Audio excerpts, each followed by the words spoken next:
Hola, ¿cómo están? Yo sabía que me extrañaban. Bueno, no, ya sé que no me extrañan, pero bueno, historia tienen que tener, así que vamos a empezar. Escúchenme. Les mandé antes de las vacaciones 8 videitos cortos. Va corto, sí, relativamente corto. Es más corto que escucharme 40 minutos a mí en el aula. Para que fueran viendo y para que fueran entendiendo la revolución industrial. ¿Sí? Y después les di algunas actividades más que tienen que ver con la revolución en sí misma. ¿M? Y por qué se produjo en Inglaterra.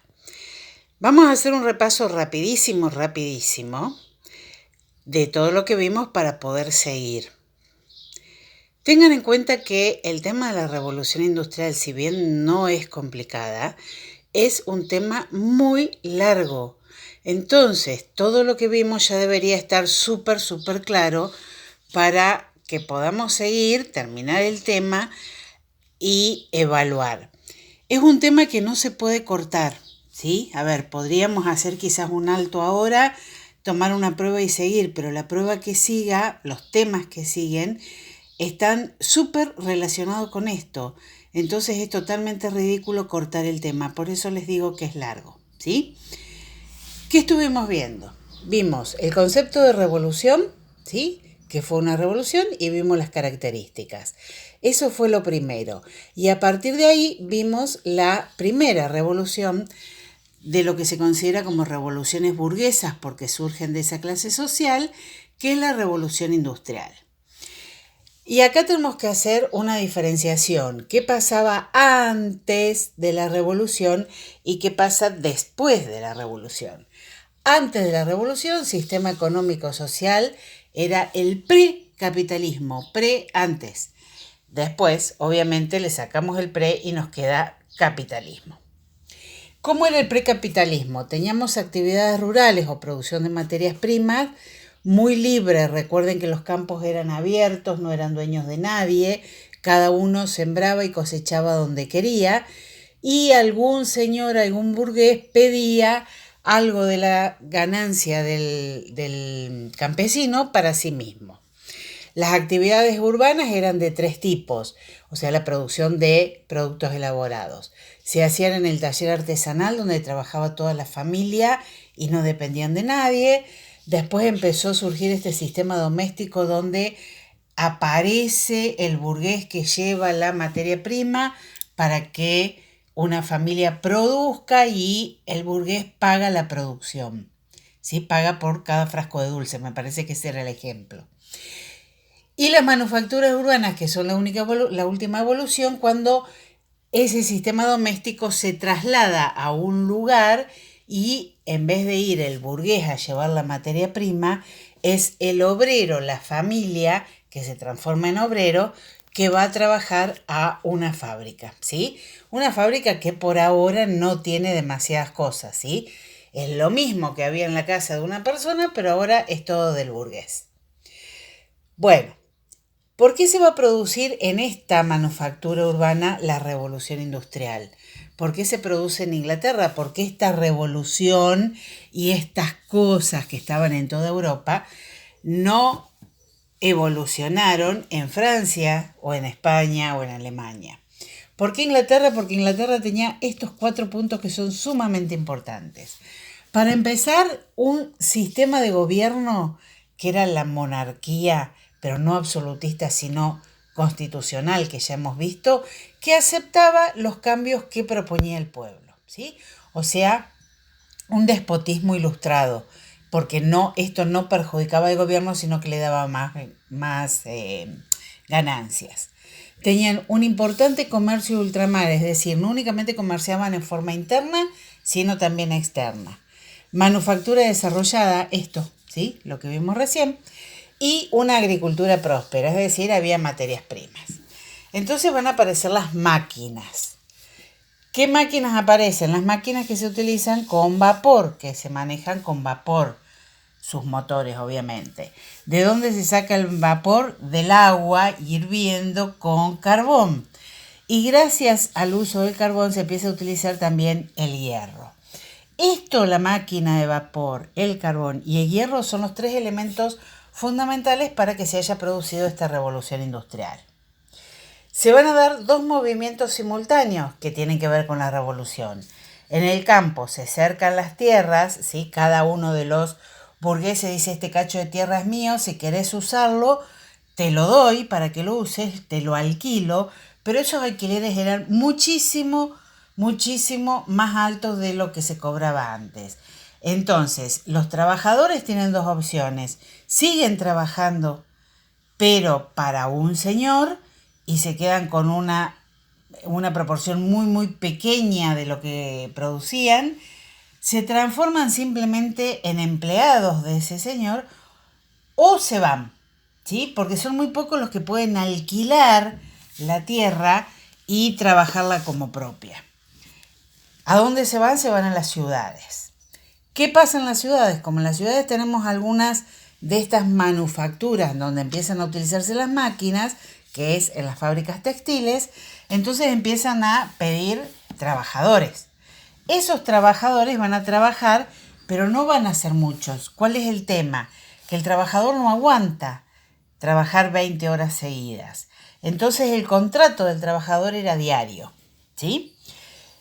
Esto va a producir que haya muchísimos cambios en el trabajo, o sea, el trabajador libre deja de existir. Ahora vamos a tener únicamente trabajadores que dependan de alguien. El trabajo de esa gente es muy riesgoso, no tiene ningún tipo de seguros, no es un trabajo seguro en sí mismo, ¿sí? Los trabajadores viven alrededor de las fábricas en pequeñas villas que empiezan a aparecer, en donde hay casas hechas con cartones, con chapas, con desechos de la fábrica.